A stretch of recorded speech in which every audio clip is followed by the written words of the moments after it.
pessoal, meu nome é Nathalie e bem-vindos a mais um vídeo de caso criminal. No vídeo de hoje nós vamos falar sobre Garrett Phillips. Como sempre, antes de começar, eu gostaria de dizer que eu não quero ofender ninguém com as coisas que eu falo nesses vídeos de caso criminal. Eu faço esses vídeos por motivos educacionais, para que esses casos fiquem mais conhecidos e esses assuntos sejam mais discutidos. Como sempre também, eu vou afirmar os gatilhos do vídeo de hoje, que são morte de criança, mortes de pais, mãe solteira, esse tipo de coisa, e racismo. Bom, tudo aconteceu na cidade de Potsdam, em Nova York, nos Estados Unidos, uma cidade pequena, daquelas de filme, sabe, que todo mundo se conhece. Uma cidade também, muito importante dizer, uma cidade de maioria branca. Eu não encontrei nenhuma informação assim, tipo, sobre a vida do Garrett exatamente, ok? Então eu vou falar sobre a família dele, porque a maioria dos artigos fala mais sobre a família dele do que sobre ele em si.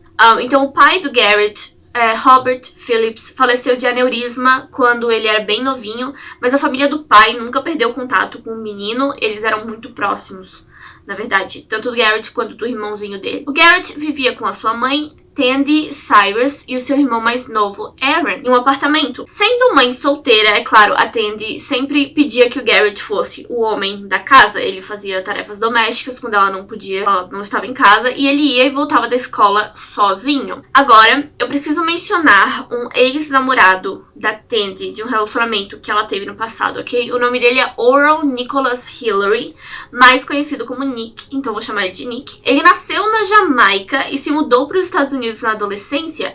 Ele jogava futebol profissional e se tornou um treinador na liga de Clarkson University. Ainda casado, ele conheceu a Tandy em um bar e os dois começaram a sair. A Tandy também ainda estava namorando um cara na época. Os dois meio que tiveram que terminar os seus relacionamentos porque se conheceram, assim, foi uma paixão assim gigante que os dois tiveram um pelo outro de repente. O Nick tinha 3 filhos na época também e eventualmente o Nick e a Tandy resolveram morar juntos, o que, como vocês podem imaginar, foi bem complicado, considerando que os dois tinham filhos. Ela tinha 2 filhos, ele tinha 3. E 5 crianças tiveram que dividir o mesmo teto, crianças que não se conheciam, que sim, nem nada a ver umas com as outras. E sim, foi bem desconfortável. O Garrett não gostava do Nick, ele vivia reclamando, em parte por causa do racismo enraizado ali na vida do menino. O Garrett acabava, assim, repetia esses comportamentos racistas que ele via na vida das pessoas ao seu redor.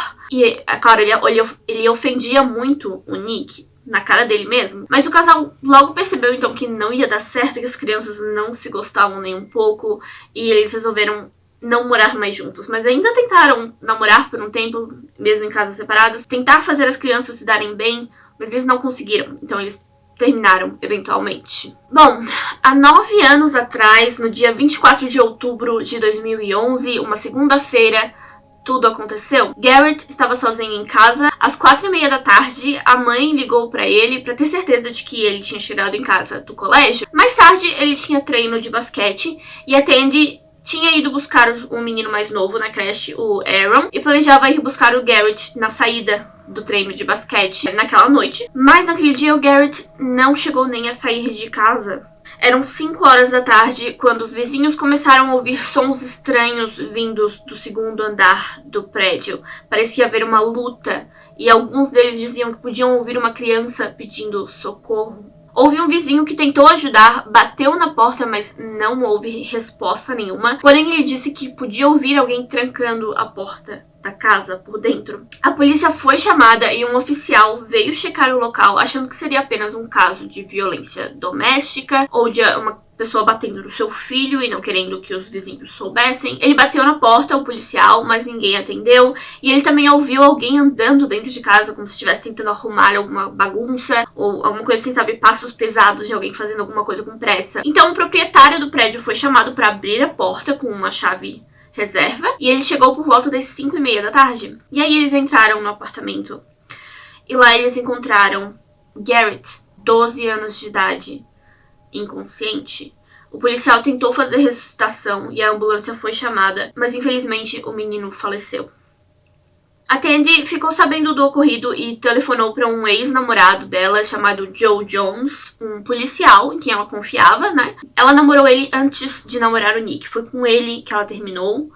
pra ficar com o Nick. Ela não queria ter que lidar com aquilo tudo sozinha, ainda mais com uma criança pequena que ela tinha que cuidar também. Então ela chamou pelo Joe, que ela confiava nele, né? Porque ele era policial e tal. Joe e o Garrett tinham um relacionamento também meio estranho quando ele namorava com ela, mas de acordo com ela, era um relacionamento um pouco melhor do que o relacionamento que o Garrett tinha com o Nick. No hospital, a causa da morte foi determinada como estrangulamento e naquela mesma noite as investigações começaram. O apartamento foi todo fechado como cena do crime. Os investigadores perceberam que a tela da janela do lado de fora da casa foi puxado e um espaço, assim, grande o suficiente só pra passar um ser humano magro ali, assim. A pessoa não se esforçou pra abrir muito espaço. Só o suficiente pra passar um ser humano magro. Mas nenhum dos vizinhos, ninguém que estava naquela rua, viu nem ouviu alguém tentando abrir a janela ou pulando da janela do prédio naquela noite. Acredita-se que o assassino pulou da janela para fugir do apartamento entre as 5h20 e as 5h30 da tarde. O único intervalo de tempo no qual não tinha ninguém ali atrás, porque ali era, tipo, onde as pessoas deixavam seu carro. E houveram até vizinhos que trocaram o pneu, tipo, por volta das 5 da tarde, lá no estacionamento. Então ele pegou uma brecha de tempo bem mínima para pular da janela e fugir por lá.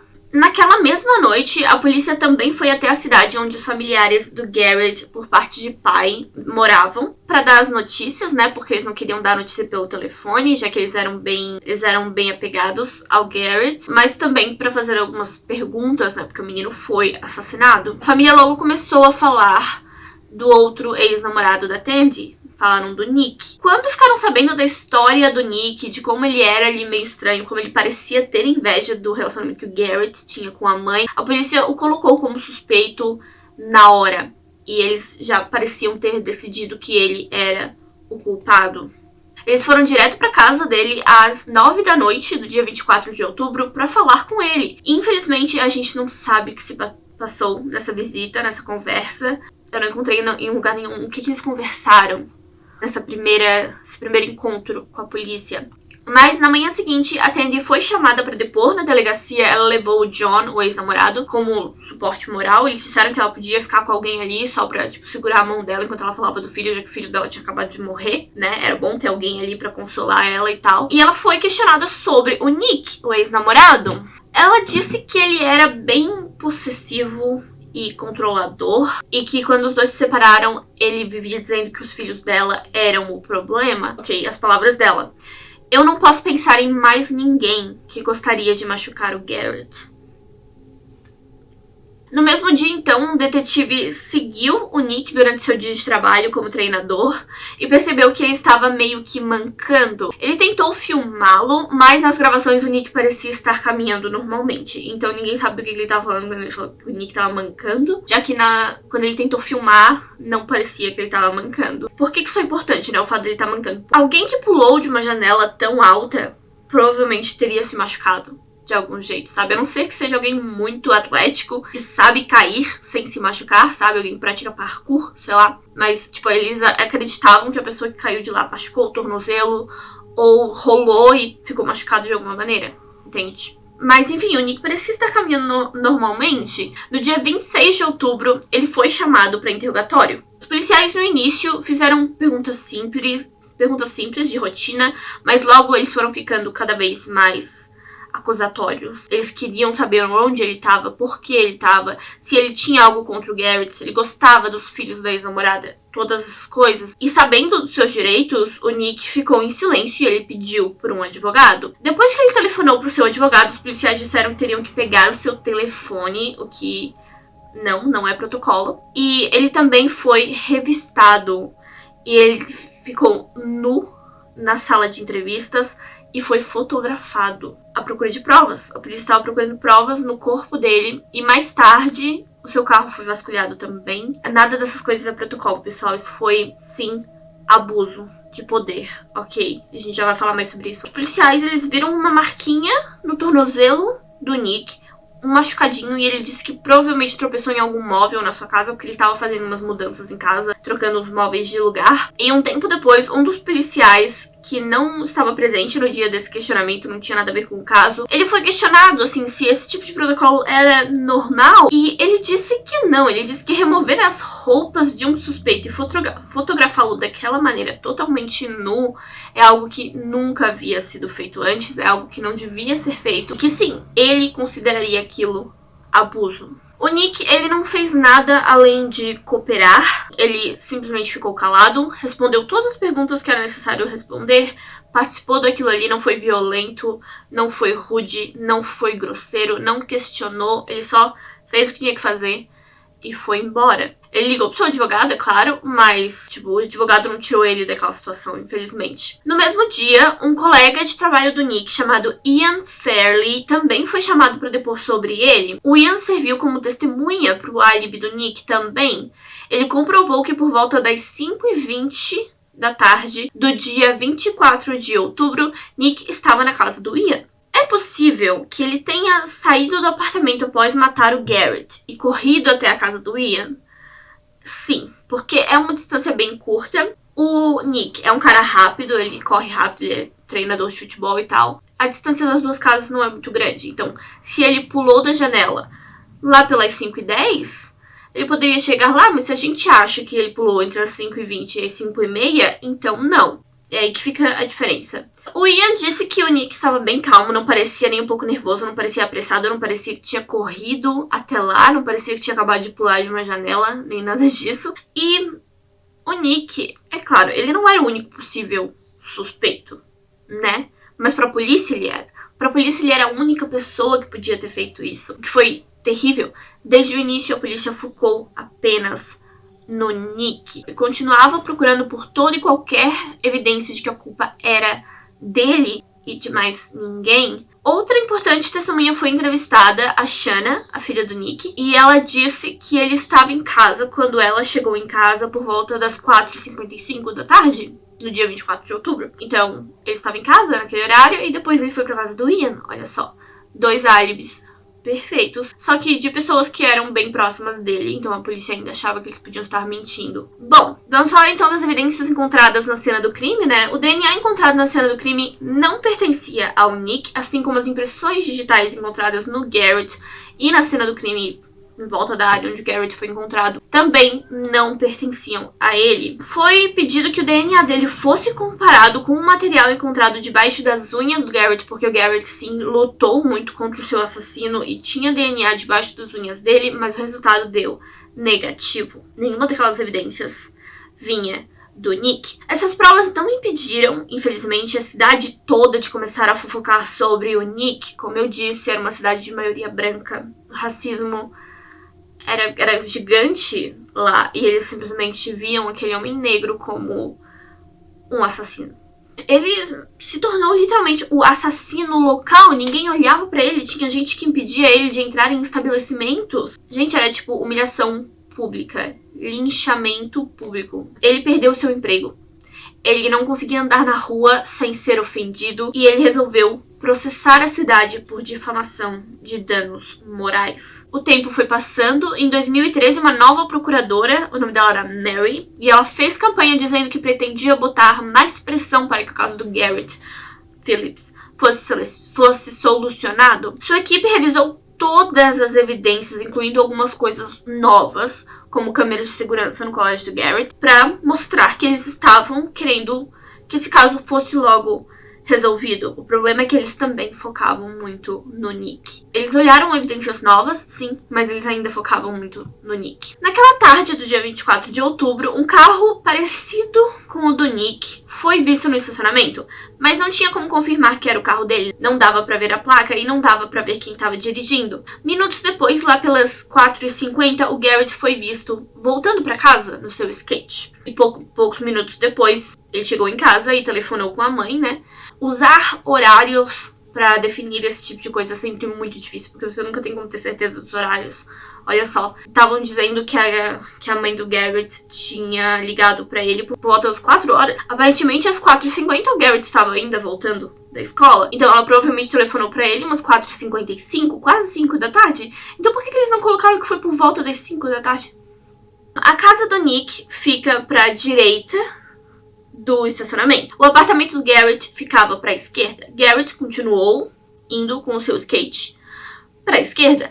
E o carro parece seguir o Garrett indo pra esquerda. Então, só que ele era o carro do Nick porque ele estava indo na direção do apartamento do Garrett. Bom, em 2014, quando o processo do Nick contra a cidade de Potsdam foi a julgamento, as autoridades esperavam interrogá-lo mais sobre isso. E ele respondeu todas as perguntas porque ele queria, sim, provar que ele era inocente. Então, ele respondeu todas as perguntas com total sinceridade. Pelo menos, né, ele jurou que estava usando total sinceridade. Diante do juiz, o Nick confirmou que sim, era ele naquele estacionamento naquela tarde, mas continuou dizendo que não viu o Garrett. Tipo, o Garrett pode até ter passado por ele de skate, mas ele não lembra de ter visto o menino. O Nick disse que pode ter virado à esquerda para passar pela casa do seu amigo Ian, que, como eu disse, ficava bem perto do apartamento do Garrett. E ele costumava fazer isso na época, porque isso tá acontecendo anos depois, né? Então, ele tava dizendo que ele costumava fazer isso, às vezes depois do trabalho, passar na casa do amigo dele, o Ian,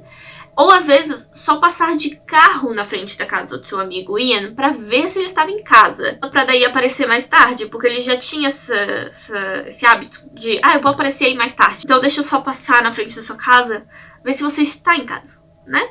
Então foi isso, era um hábito que ele tinha de vez em quando. Ele não lembra de ter feito isso porque ele fazia isso de vez em quando, sabe? Não prestava atenção, fazia porque tava afim. Então ele falou assim, sabe? Eu fiz, mas eu não lembro, posso ter feito, sei lá. Bom, no dia 12 de maio de 2014, a procuradora do estado decidiu que tinha, sim, evidências o suficiente contra o Nick e ele foi preso. Em julho, ele pagou a fiança e foi liberado para esperar pelo seu julgamento. A principal teoria, então, da polícia era de que o Nick seguiu o Garrett até em casa, sabendo que ele estaria sozinho. Estacionou o carro em outra rua e entrou no apartamento usando uma chave copiada da namorada que ele provavelmente tinha, assim, da época que eles ainda estavam saindo, depois que eles resolveram não morar mais juntos. Ele atacou o Garrett, ouviu os vizinhos chegando, trancou a porta, ouviu a polícia, abriu a tela da janela, pulou a janela e correu até a casa do Ian. Possivelmente ele até tinha colocado o carro perto da casa do Ian, talvez.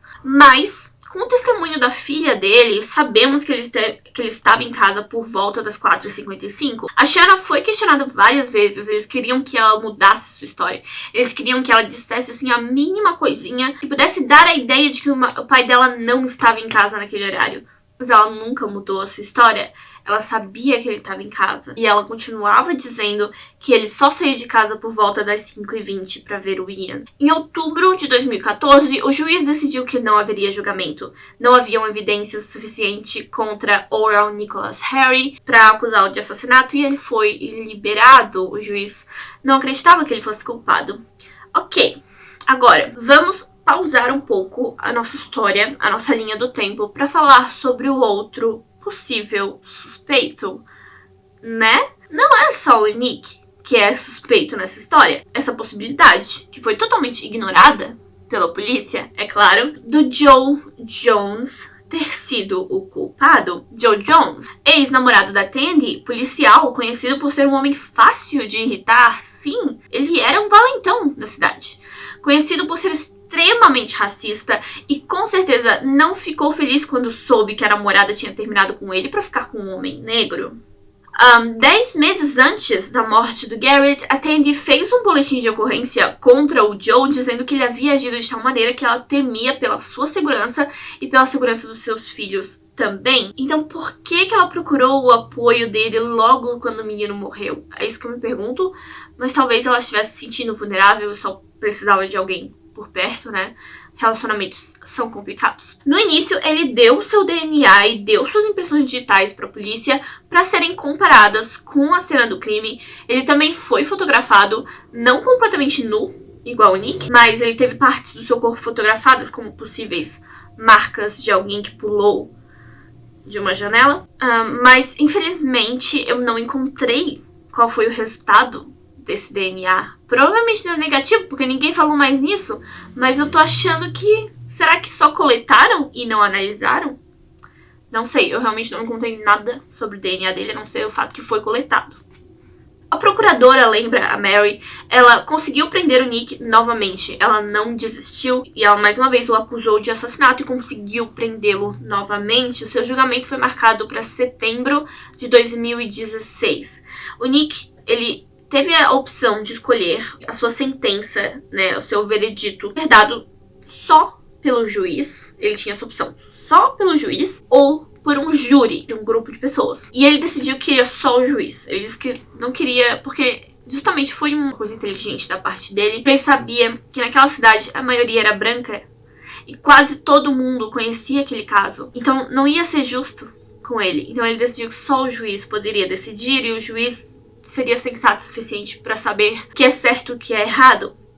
E ele estava certo, o Nick. A defesa do Nick argumentou que a investigação foi focada só nele, que não encontraram um verdadeiro culpado, porque não estavam procurando pelo culpado, estavam procurando por provas de que era o Nick. A acusação usou as câmeras de segurança do estacionamento da escola como a sua principal prova, o que não era suficiente. Durante esse julgamento saíram muitas histórias de que a acusação estava usando testemunhas falsas. E mais tarde uma outra testemunha apareceu, que também era falsa. Houve uma testemunha que não é bem uma testemunha, mas uma coisa que algumas pessoas diziam assim durante o julgamento, né? Uma pessoa disse que se um homem negro pulasse de uma janela e saísse correndo no meio da rua naquela cidade, todo mundo ia ver, todo mundo ia chamar a polícia na hora, não importa. Tem gente até que atiraria nele, eles têm certeza. Agora, se um homem branco pulasse de uma janela, ninguém ia nem ligar. E essa é a verdade. Bom, Joe Jones, ele foi entrevistado mais uma vez. Não durante o julgamento, ele não foi uma testemunha, mas ele foi entrevistado mais algumas vezes. E ele disse que nunca fez isso. Que ele não estava lá naquela tarde, que ninguém pode acusá-lo de uma coisa que ele não fez. Olha só. O juiz resolveu no final do julgamento do Nick que as testemunhas que apareceram não eram confiáveis, considerando que tudo ocorreu 5 anos atrás. Nenhuma testemunha era 100% confiável, sabe? Ninguém tinha memória boa o suficiente para lembrar de um pequeno detalhe que aconteceu 5 anos atrás. Então ele resolveu cortar todas essas histórias e ele decidiu que Oral Nicholas Hillary era um homem inocente. Infelizmente, esse caso, é claro, mudou a vida do Nick. Ele teve muitas dificuldades em conseguir emprego, seus filhos sofriam muito por serem ligados a esse crime. Já não bastava o racismo gigante na cidade, eles ainda tinham que sofrer muito por estarem ligados ao homem que cometeu esse crime, ou melhor, que estava sendo acusado de cometer esse crime. E em 2018, o Nick mais uma vez processou a cidade por difamação e racismo, e aquela promotora foi demitida. A Mary foi demitida, sua licença foi suspensa durante 2 anos. Mas a pergunta ainda fica no ar. Quem matou Garrett Phillips? Infelizmente, a polícia se recusa a continuar investigando esse caso. Eles realmente focam no Nick e que o Nick é o culpado. Ainda não sabemos quem matou o Garrett. E é incrível como todas essas histórias, todas as reportagens sobre o assunto envolvem o Nick, a Tandy, o Joe, mas e o Garrett? Ele foi a vítima aqui? Vamos investigar a vida do menino e ver quem mais poderia ter feito isso? Porque, e se não foi nenhum dos 2 homens? E se foi uma colega de trabalho da Tandy que tinha inveja dela porque ela tinha 2 filhos e não conseguia engravidar e foi lá e matou o menino? E se foi um colega de basquete dele que tinha inveja dele porque ele era bom no basquete? Sei lá, gente, o menino tinha 12 anos. As opções são várias e eles focaram só no Nick. Então, por favor, me digam o que é que vocês acham, porque o mistério continua no ar. Quem matou Garrett Phillips? Como sempre, obrigada por assistir até aqui, obrigada por deixar o seu like, obrigada por deixar o seu comentário e obrigada por se inscrever no meu canal. Muito obrigada, Camila Dias, por ser membro do meu canal. E se você gostaria de ser membro, é só clicar no botãozinho aqui embaixo, onde você encontra muito conteúdo exclusivo. Cuidem das suas crianças. E eu vejo vocês no próximo vídeo. Tchau!